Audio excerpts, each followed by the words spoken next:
Essa noite Deus colocou uma palavra no meu coração que os irmãos já podem ter visto ali o tema. Esse aqui não é o seu lugar. Uma imagem bonita lá, né? Um negócio ali que dá até vontade da gente passear por ali, mas esse aqui não é o seu lugar. Eu queria convidá-los para que vocês pudessem abrir as suas Bíblias em Juízes, capítulo de número 2. Nós vamos ler do verso 1 ao verso 4. Juízes capítulo 2, 1 ao 4.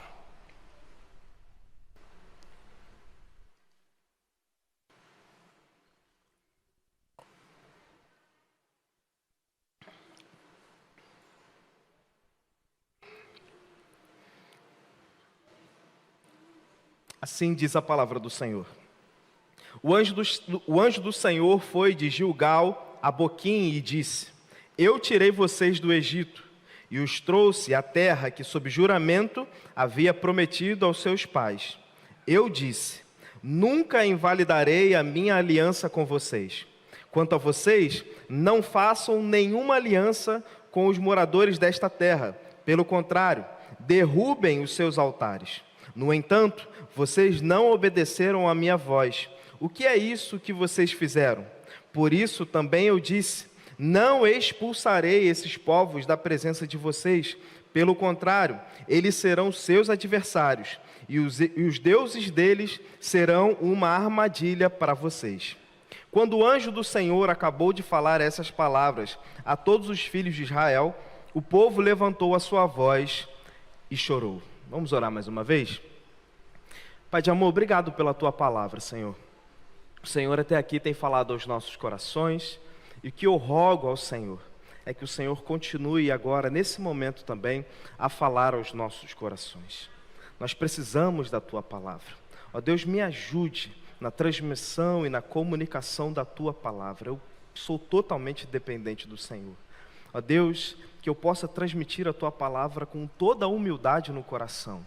E que cada palavra que eu disser seja carregada, regada de amor para, ó Deus, tocar vidas e corações aqui nessa noite. E também, ó Deus, as minhas palavras sejam regadas do teu poder que transforma corações. Prepara, ó Deus, o nosso coração e a nossa mente como terreno fértil para nós recebermos a tua palavra. Nós oramos assim em nome de Jesus. Amém. Amém. Irmãos, aqui é quando o povo finalmente conquistou a terra prometida. Eles então estão alcançando as promessas de Deus, chegando nessa terra que Deus havia prometido aos seus pais, e vai passando uma quantidade considerável de tempo para que eles possam então alcançar esse local. E então eles alcançam essa promessa que Deus havia feito para eles, e eles conquistam, chegam lá. E o dia seguinte, o amanhã após a conquista, trazia para eles uma esperança, uma expectativa. Bem, agora que nós alcançamos a terra prometida, chegamos no lugar que Deus havia prometido a cada um de nós, agora a nossa vida vai ser diferente. Fato é que quando eles chegam nesse lugar e eles acham que a partir dali seriam vitoriosos em tudo, eles percebem que na realidade o coração de cada um deles, o coração daquele povo, permanecia o mesmo. Se nós lermos a história de Gênesis até um pouco antes do livro de Juízes, haveria em nós uma expectativa de que essa construção histórica que estava sendo feita pelos escritores, pelos narradores, apontaria para que nesse momento fosse o ápice da história. Aqui o povo conquistou a terra prometida e agora tudo vai dar certo. Mas só que eles percebem que quando chegam nesse momento, eles não conseguiam ser fiéis a Deus, eles não conseguiam obedecer a Deus, e eles continuavam percebendo que aquele coração incrédulo, rebelde, que tinham tanto no Egito quanto no caminho do deserto até a terra prometida, permanecia o mesmo. Eles perceberam que a concretização daquela promessa que Deus havia feito para eles não mudou o coração deles. Irmãos, por vezes, as nossas conquistas podem nos frustrar se nós acharmos que as nossas conquistas têm a capacidade de nos satisfazer por elas mesmas. Se nós acharmos que tão simplesmente aquilo que queremos e almejamos alcançar pode satisfazer o desejo do nosso coração e fazer cada um de nós feliz ou felizes, nós ficaremos frustrados.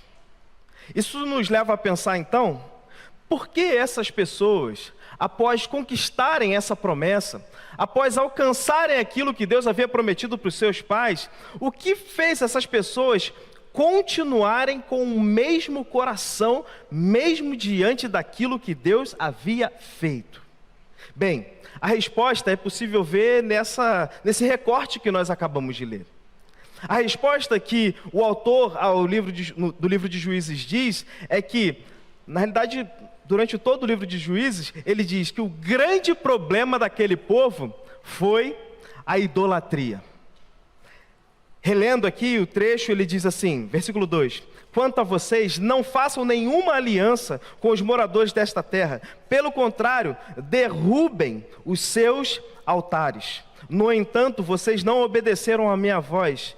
O que é isso que vocês fizeram?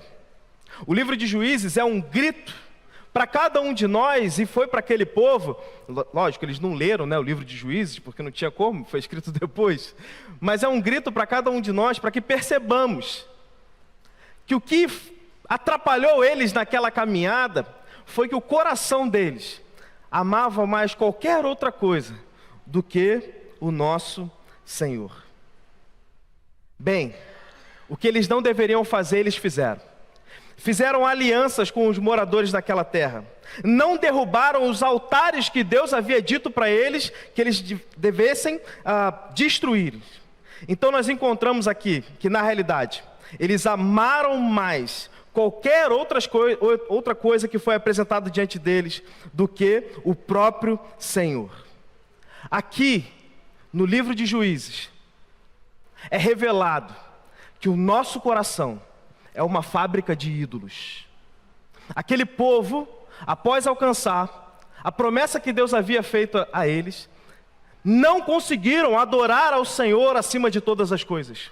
E na realidade, o coração daquele povo, de cada uma daquelas pessoas, se constituiu numa fábrica de ídolos, e eles foram então construindo e erigindo vários e vários ídolos. A única diferença, irmãos, para aquele povo e para nós nos dias de hoje, é que aqueles ídolos daquele tempo, eles eram erigidos no barro. Eles construíam os seus totens no barro, fazia eles se tornarem palpáveis, visíveis. Hoje em dia, nós temos construído ídolos dentro do nosso coração. A diferença é que aquele povo não tinha vergonha dos seus ídolos. Eles diziam e faziam, esse é o ídolo para isso, esse é o ídolo para aquilo. Nós tentamos esconder muitas vezes os nossos ídolos dentro dos nossos corações. E por que construímos esses ídolos, irmãos? Porque muitas vezes queremos suprir um vazio e uma carência que mora dentro de nós, e queremos satisfazer o nosso coração com coisas que são imperfeitas. Alex Tocqueville, ex-ministro da França no século XIX, disse o seguinte: as alegrias imperfeitas deste mundo jamais satisfarão o coração humano. Alex percebeu que qualquer alegria desse mundo é imperfeita e não tem a capacidade de satisfazer os anseios e desejos dos nossos corações. Como saber então se algo se tornou um ídolo para mim? Uma boa forma que nós temos de perceber é quando nós não temos mais isso para cada um de nós. Quando nós perdemos alguma coisa. E quando nós perdemos alguma coisa, como nós reagimos a isso? Esse livro aqui se chama Deuses Falsos. É do Tim Keller. E eu recomendo a leitura se vocês quiserem. É muito bom, por sinal. E ele vai nos ajudar em 2 momentos aqui nessa noite. Eu vou ler um pequeno parágrafo que nos ajuda a perceber como nós reagimos aos ídolos do nosso coração, ou como saber se é um ídolo do nosso coração. A primeira maneira que nós podemos perceber se há um ídolo no nosso coração é se reagimos a alguma coisa que perdemos com tristeza ou com desespero. E ele faz uma distinção entre uma coisa e outra, ele diz assim: há uma diferença entre tristeza e desespero. Tristeza é a dor para a qual existem fontes de consolação. Ela resulta da perda de algo bom entre várias coisas. De modo que, se você experimentar um revés profissional, por exemplo, poderá achar consolo na família para atravessar essa dor. O desespero, por sua vez, é inconsolável, pois provém da perda de algo essencial. Quando você perde a fonte suprema de seu significado ou esperança, não existem fontes alternativas às quais se voltar. Isso acaba com você. Porventura, responda dentro do seu coração. Em algum momento da sua vida você já se sentiu assim? Já se sentiu quando perdeu alguma coisa, ou quando não alcançou o que você desejava, ou aquilo que você tanto almejava, e quando você não conseguiu conquistar isso, você se sentiu tão desesperado que, ao ponto de achar que nada poderia suprir aquela ausência, ou aquela falta, ou aquilo que você ainda não havia conquistado, ou não conquistou. Muitas vezes, a nossa resposta para isso não é nos voltarmos para o Senhor. Se nós olharmos o livro de Juízes, nós vamos perceber que há uma coisa que vai acontecendo continuamente no livro. E é o seguinte: o povo se rende ao Senhor, ou melhor, o povo idolatra, adora outros deuses, e Deus levanta um juiz que faz o povo voltar-se para o Senhor. E passado um tempo, aquele povo que viveu uma vida de idolatria e agora voltou ao Senhor, começa a idolatrar de novo e buscar outros anseios no coração. E Deus levanta outro juiz para que aquele povo possa voltar de novo para o Senhor. E se você ler o livro de Juízes, você vai perceber todo momento essa realidade. O povo cai em idolatria, Deus levanta o juiz, o povo se arrepende e volta para o Senhor. O povo cai em idolatria, Deus levanta o juiz, o povo se arrepende e volta para o Senhor. A todo momento no livro de Juízes vai acontecendo isso aqui. Diante daquilo que nós ansiamos, infelizmente, a nossa resposta, e quando eu digo nossa, é nossa mesmo, e eu estou incluído nisso, muitas vezes não é voltar o nosso coração para o Senhor. O que muitas vezes nós fazemos diante de algo que nos frustrou, ou algo que nós estamos desesperados, ao invés de nós voltarmos para o Senhor e termos a percepção de que aquilo que nós estamos buscando e almejando, completar em nós a alegria que nos falta e não vai completar, ao invés de nós voltarmos o nosso coração e a nossa força para o Senhor, nós erigimos um outro ídolo. E nós vamos fabricando ídolo após ídolo no nosso coração. E nós vamos tentando completar um vazio dentro de nós que nada pode completar, que não tão somente o Senhor. E nós vamos criando e tentando remediar esses vazios com outros ídolos. Ídolos são fabricados pelos nossos corações. Talvez você esteja pensando nesse momento: ídolos? Que ídolos? Calma aí que eu passei um pouquinho do texto que eu vou ler. Que ídolos? Eu não tenho ídolos. Talvez você esteja pensando exatamente isso nesse momento. Talvez você esteja me acompanhando até aqui e chegando a essa conclusão. O que o pastor acha que está falando? Que eu tenho algum ídolo? Com tantos anos de caminhada na vida cristã, ele está dizendo que eu tenho algum ídolo no meu coração. Não, ele não está falando comigo, ele está falando com fulano, ou Beltrano, aquela pessoa ali. Comigo, não. Porque no meu coração só há espaço para o Senhor, e mais ninguém. Afinal, eu o amo acima de todas as coisas e eu não amo mais ninguém do que o Senhor. Existe um podcast chamado Podpah. Para a galera aí que da juventude e dos adolescentes conhece, né? Podpah, do Igão e do Mítico. E aí o Igão, ele foi sincero numa coisa que ele falou. O Igão não é cristão nem nada. E ele estava, de maneira bem aleatória, conversando com um convidado a respeito da vida com Deus. E aí ele disse assim para o convidado: cara, esse negócio de se relacionar com Deus é bem complicado. Ele, eu já falaria no primeiro mandamento. No primeiro mandamento diz: amarás o Senhor, seu Deus, sobre todas as coisas. Eu já falharia aqui, porque eu não amo a Deus mais do que eu amo a minha mãe. Talvez você ouça isso e diga: que absurdo.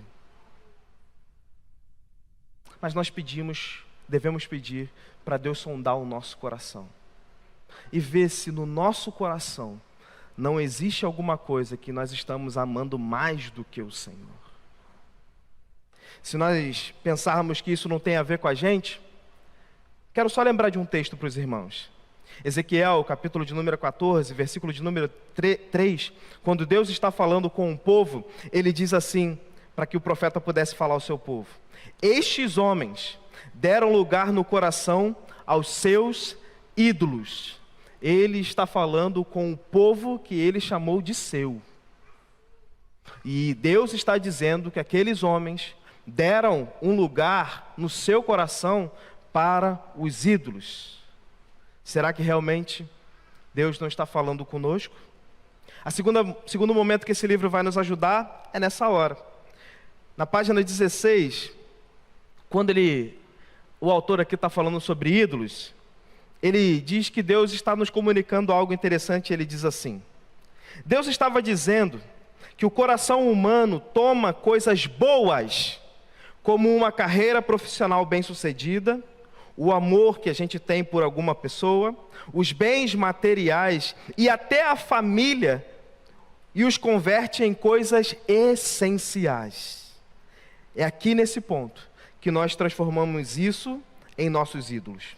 Nosso coração as endeusa como o centro de nossa vida, porque conforme pensamos, elas são capazes de nos dar significado e segurança, proteção e realização, se nós as alcançarmos. Perceba que o autor desse livro, e aquilo que eu quero falar nessa noite, irmãos, não são os ídolos que descaradamente nós olhamos e declaramos, são falsos. Perceba que o que nós precisamos tomar cuidado nos dias de hoje são os ídolos que nós constituímos a partir de coisas boas. Ter uma família é essencial e fundamental. É plano do Senhor, é projeto do Senhor. Mas e quando nós constituímos na família o nosso Deus? Ter uma carreira bem-sucedida é maravilhoso. Deus é glorificado através da nossa carreira bem-sucedida. Mas e quando nós constituímos isso no nosso ídolo? Ter sonhos, projetos, seja o que for, tudo isso é benéfico, desde que nós não transformemos isso em um Deus para as nossas vidas. Há dois problemas quando nós constituímos ídolos para nós. O primeiro é que esse ídolo toma no nosso coração o lugar que só deveria pertencer ao Senhor. E o segundo problema é que nós passamos a amar, confiar e a obedecer os ídolos ao invés de Deus. Faça uma reflexão nesse momento. Peça para o Espírito Santo de Deus sondar o seu coração. Primeiro coloca diante dele e peça para ele nos mostrar ou lhe mostrar se porventura há um ídolo sendo erigido no seu coração. E diante da resposta dele, observe se aquele amor que você dedicava ao Senhor, se a confiança que você depositava no Senhor e a obediência que você tinha pelo Senhor, agora você não está direcionando isso para esse ídolo.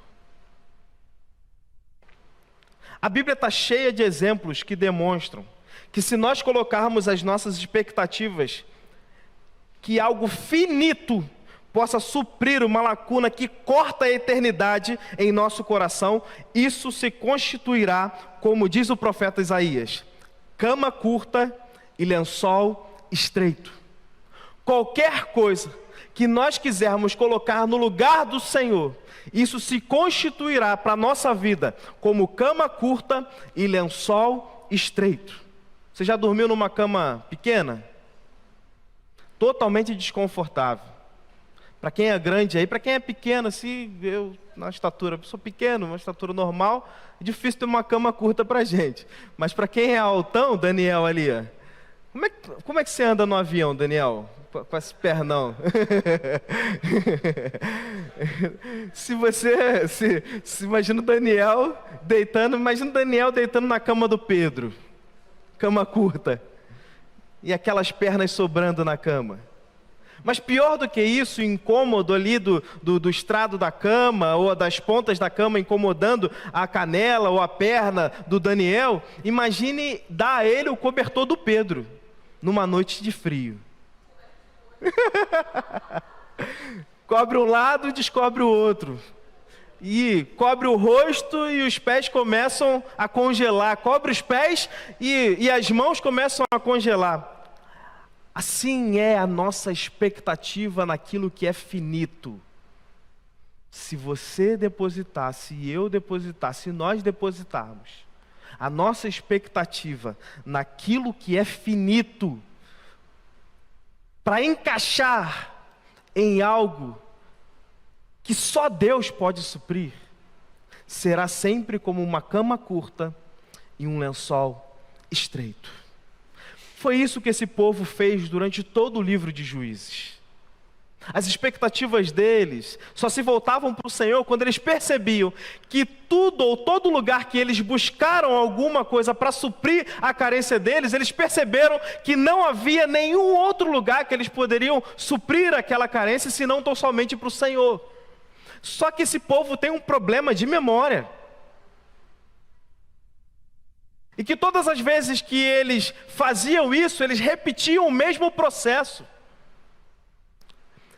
Só que eles são gente como a gente.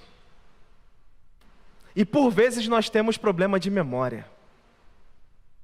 Por vezes nós nos esquecemos do Senhor. Diante dessa realidade, o povo não obedeceu a Deus e criou para si deuses falsos. O Senhor então trouxe uma resolução, uma sentença. E a sentença está no versículo 3 que ele diz: portanto agora digo a vocês que não os expulsarei da presença de vocês. Eles serão seus adversários e os deuses deles serão uma armadilha para vocês. Aqueles povos que Deus havia pedido para que o povo de Israel pudesse tirar daquele local, e aqueles altares que foram erigidos para outros deuses, que Deus pediu para que eles destruíssem, agora Deus está dizendo para eles: eles vão ficar, vocês não tiraram, não me obedeceram, agora eles vão ficar no meio de vocês. E esses ídolos que vocês não destruíram vão permanecer no meio de vocês. E esses povos que vocês não retiraram vão ser agora os seus adversários. E os ídolos que vocês não destruíram vão servir para vocês como armadilha. E a todo momento eles caíam na armadilha da idolatria. A falta de obediência por algo que Deus pediu deles trouxe para eles uma consequência que eles tiveram que lidar durante toda a vida deles. O dia seguinte da conquista da Terra Prometida trazia a esperança de uma nova vida, mas a realidade se mostrou mais desagradável do que se imaginava. Por vezes, irmãos, nós vivemos uma vida assim. Sempre parece que está faltando alguma coisa. Nunca é suficiente. Ainda que a nossa compreensão seja de que Deus é tudo para nós. Ele é tudo que nós precisamos. Às vezes a nossa compreensão é essa. Mas por vezes, dia após dia, o nosso coração grita para nós alguma coisa assim: está faltando alguma coisa. Está faltando mais alguma coisa. E por que esse grito ecoa de dentro dos nossos corações? É porque por muitas vezes há dentro do nosso coração uma fábrica de ídolos. Martinho Lutero disse algo interessante. Ele disse o seguinte: pensei que o velho homem tinha morrido nas águas do batismo, mas descobri que o infeliz sabia nadar. Agora tenho que matá-lo todos os dias. Quando nós nos convertemos, ou melhor, quando Jesus nos converteu e nos chamou para si, e nos tirou daquela realidade de vida e transformou o nosso coração, nós achamos que tudo ia ser diferente. E tudo é de fato diferente. Só que nós percebemos que o infeliz do velho homem sabe nadar. E de vez em quando ele bate na nossa porta do nosso coração. E quando aquele rapazinho abençoado fecha o nosso carro diante de nós, e a gente quase bate por culpa do outro, esse infeliz bate no nosso coração e diz assim: chama ele do que ele merece ser chamado. Isso para falar só do carro, né? Mas quem sabe na empresa é assim, quem sabe no nosso trabalho, no nosso dia a dia, ou quiçá na nossa família, dia após dia na nossa família, não acontece isso, né? Só na minha família. De vez em quando o velho homem bate na porta. Agora nós estamos diante, irmãos, de uma segunda situação desagradável, apresentada pelo autor de Juízes. Não somente chegar à terra prometida não mudou o coração daquele povo, mas Deus não iria retirar diante daquele povo aqueles povos.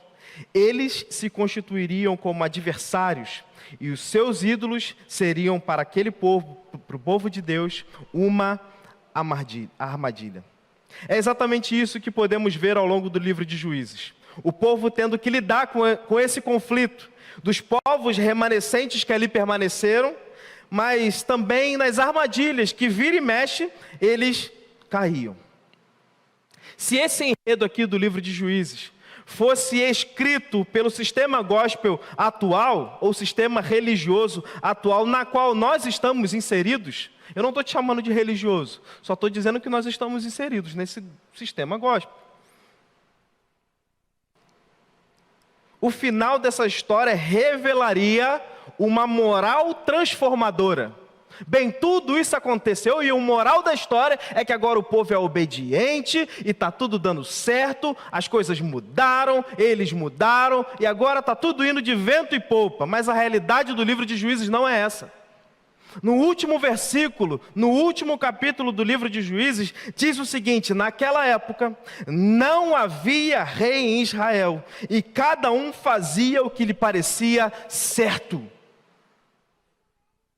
Diante de tudo isso que está acontecendo, a nossa expectativa para aquele que criou um enredo, quer contar uma história, quer escrever um livro ou quer produzir um filme, a expectativa é: não pode acabar assim, tem que acabar para cima. Tem que acabar com tudo bem. Tem que acabar mostrando que tudo deu certo, que eles agora são obedientes e que tudo mudou. Mas vem o autor do livro de Juízes e diz: naquele tempo não havia rei em Israel e cada um fazia aquilo que lhe aprazia, aquilo que cada um queria. A verdade, irmãos, é que tanto o povo de Israel quanto nós não podemos fazer por nosso mérito ou por nossa força aquilo que de fato precisamos fazer, que é obedecer a Deus e amá-lo acima de todas as coisas. Não é possível fazer isso, simplesmente porque nós decidimos fazer isso. Porque em algum momento a gente vai falhar. Ou há alguém aqui que desde que se converteu até o dia de hoje está sem pecar? A realidade é que Juízes está dizendo e está mostrando pela nossa capacidade, nós somos insuficientes. O que o livro de Juízes está gritando é que se não fosse pelo amor e pela graça de Deus, nós não seríamos alcançados. Não é pela nossa capacidade, não é pela nossa força, não é porque da noite para o dia decidimos ser obedientes. É pela graça e tão somente pela graça e misericórdia de Deus que vidas são transformadas. Esse livro nos mostra que sim, Deus nos ama, mas não somente isso. Se assim fosse, essa seria apenas uma visão liberal. Mas algo deveria ser feito para que isso fosse possível, pois uma coisa é verdade: por mais que nós queiramos, nós por nós mesmos não conseguimos obedecer ao Senhor. Então, é necessário haver uma maneira diferente, porque se fosse tão somente isso, faça aquilo, você vai conseguir, vai dar tudo certo, é possível fazer. Primeiro, nós falharíamos, porque nós não conseguiríamos, em algum momento nós iríamos cair. E segundo, se esse fosse o direcionamento, nós seríamos semelhantes aos fariseus. Esses fariseus que Jesus chamou-os de hipócritas. Se nós acharmos que é pelos nossos méritos e por aquilo que eu posso fazer, eu estou dizendo que a salvação de Deus, ela depende de algo que eu possa realizar. E o livro de Juízes está gritando para nós: não é pela religiosidade, não é porque vocês são capazes de obedecer, mas é porque alguém obedeceu no lugar de vocês. É porque alguém obedeceu no meu lugar. É porque alguém fez aquilo que eu não sou capaz de fazer. É porque alguém pagou uma dívida que eu não consigo pagar. Uma dívida impagável, mas alguém pagou no meu lugar. E quando esse alguém pagou no meu lugar, ele diz para cada um de nós: por que vocês vivem como se ainda tivessem que pagar uma dívida? Por que vocês vivem achando que precisam fazer algo para merecerem alguma coisa? Por que vivem como se vocês, a partir das suas boas ações, pudessem quitar alguma coisa que já está quitado? Por que se culpam? Por que se colocam numa posição achando que se você... vou usar o nosso exemplo. Eu ia usar um exemplo, mas não vou usar que ela não permitiu, mas vou falar de alguma coisa aleatória. Imagine que alguém não venha na igreja e ela, nesse dia que ela não veio à igreja, ela deu uma topada na porta. A pessoa naturalmente pensa assim: porque eu não fui na igreja, olha o que aconteceu comigo. Deus não é esse Deus. Também não é motivo para deixar de vir na igreja, não. Continue vindo na igreja. É importante nós estarmos aqui. Mas essa relação de que porque eu não fiz isso, Deus me castigou, revela a arrogância do nosso coração de acharmos que se fizermos alguma coisa boa, Deus é meu devedor. Nem uma coisa, nem a outra coisa revelam o verdadeiro evangelho de Deus. Uma coisa, e isso mexe com o nosso coração, irmãos. Porque se o meu coração é uma fábrica de ídolos, e eu sou incapaz de obedecer fielmente a Deus, de maneira que agrade integralmente e satisfaça o meu Senhor, o que resta para mim? E a resposta é: eu estou perdido. É isso que todo o Antigo Testamento está gritando. Vocês não podem sozinhos. Lembra da história de Caim e Abel? Deus disse para Caim: o pecado está à sua porta, domine-o. Faça isso sozinho que eu quero ver. E a gente sabe o final da história. Ele não consegue dominar. E ele mata o seu irmão. Porque sozinho a gente não consegue. Isso precisa ficar muito claro para nós. Porque foi isso aqui que gerou um problema para o povo de Israel.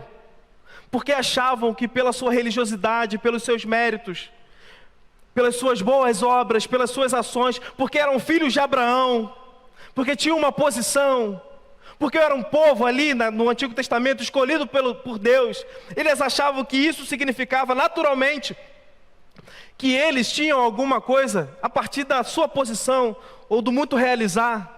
Mas o que Deus estava gritando para eles no livro de Juízes é: vocês não conseguem sozinhos.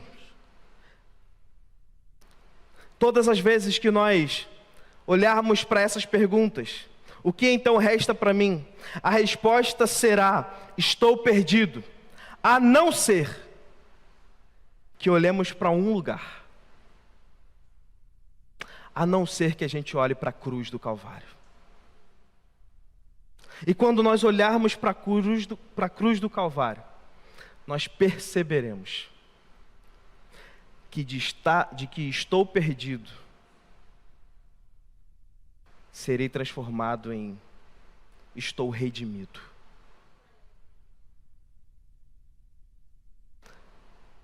Perceberemos que de estou perdido, seremos colocados na posição de fui achado. Somente se olharmos para a cruz do Calvário. Porque Jesus é aquele que obedeceu ao Pai. Porque Jesus foi aquele que cumpriu a aliança perfeita para com Deus. E porque Ele obedeceu ao Pai, nós podemos obedecer em Cristo Jesus. Nós não obedecemos porque a partir da obediência seremos salvos. Nós obedecemos porque fomos redimidos por Cristo Jesus. Nós o amamos não porque amamos para alcançar a salvação. Nós só conseguimos amar porque fomos amados pelo Senhor. A história de Deus é a história de um Deus precioso, grandioso e maravilhoso, que redime os nossos corações. Olhar, então, Juízes do início ao fim, poderemos observar uma coisa: não adianta termos as promessas do reino de Deus, se não tivermos o próprio rei. Como diz o texto, e eu já disse aqui, naquele tempo não havia rei em Israel, e cada um fazia o que bem entendia. Irmãos, não permitam que os seus sonhos, planos, projetos de vida, estilo de vida, prazeres, anseios, expectativas ou promessas sejam a sua razão de viver, ou aquilo que passou a te dar sentido de vida. Jesus se fez homem, viveu, morreu, ressuscitou, para que sejamos aceitos por graça e para que saibamos que Ele é tudo o que precisamos. Sem Jesus não há esperança. É isso que o livro de Juízes está gritando para nós. A respeito do povo daquela terra prometida, eu gosto de lembrar aquilo que o autor aos Hebreus disse acerca deles. No capítulo 11, versos de 13 a 16, ele diz assim: todos esses viveram pela fé e morreram sem receber o que tinham sido prometido. Viram-no de longe e de longe o saudaram, reconhecendo que eram estrangeiros e peregrinos na terra. Os que assim falam mostram que estão buscando uma pátria. Se estivessem pensando naquela de onde saíram, teriam a oportunidade de voltar. Em vez disso, esperavam eles uma pátria melhor, isto é, a pátria celestial. Por essa razão, Deus não se envergonha de ser chamado o Deus deles. Lhes preparou então uma cidade. Aqueles que de fato alcançaram a terra prometida, não exatamente foram aqueles que pisaram na terra prometida, mas aqueles que alcançaram a verdadeira terra prometida, foram aqueles que quando entraram na terra prometida em Canaã, de longe, saudaram a promessa da vinda de Cristo Jesus. Hoje, irmãos, a terra prometida está diante de nós. Jesus é o caminho e a chegada, a partida e o norte. Jesus é o ponto de onde saímos com os nossos navios da existência e a margem de chegada do outro lado do rio. Somente Jesus é a nossa terra prometida. Nada mais. Nada mais. E eu insisto, precisamos pedir ao Espírito Santo de Deus para que possa sondar os nossos corações e ver se em nossos corações, se nessa fábrica de ídolos que mora em mim, eu estou constituindo ídolos que estão tomando o lugar do único que deveria reinar em meu coração. Por fim, o título que dei para essa mensagem foi: esse aqui não é o seu lugar. Entenda esse aqui não somente como um lugar físico, como por exemplo a terra prometida. É possível que você esteja no lugar que Deus preparou, mas com o coração fora de Deus. É possível que muitas pessoas tenham entrado em Canaã, na terra prometida, mas Deus estava fora do coração deles. Quem sabe você tem vivido a vida como se aqui fosse tudo que você tivesse. Como se aqui ou isso que você constituiu como primazia para a sua vida fosse a finalidade pela qual você vive. Quem sabe você uma vez renunciou todos os ídolos do seu coração e experimentou a sua chegada na terra prometida, mas lá chegando, como os israelitas, percebeu que a fábrica de ídolos do seu coração ainda não estava desativada, ainda não havia sido fechada. De tempos em tempos, algum produto saía daquele coração e produzia algum tipo de ídolo. Mas esse não deveria ser o seu lugar. O seu coração e o meu coração não deve estar nesse lugar. Esse aqui não é o seu lugar. Tem o intuito de nos mostrar que todo lugar fora de Cristo é um lugar errado. Não deve nos pertencer. Seja ele um lugar físico, seja um local onde você tem depositado a sua esperança, seja a maneira como você tem vivido. Fora de Cristo, toda a cama é curta e todo lençol é estreito. Irmãos, que Deus sonde o nosso coração. Diante da palavra de Deus para esse povo que nós lemos, no versículo de número 4, diz que a reação do povo foi chorar. Eles ouviram aquilo e choraram. A minha oração nessa noite é para que Deus sonde o nosso coração e veja se nós estamos criando um lugar dentro de nós que nós estamos habitando que nós não deveríamos habitar. Para que Deus sonde o nosso coração e veja se porventura a fábrica de ídolos que deveria estar fechada, tempos em tempos, produz alguma coisa, produz algum produto.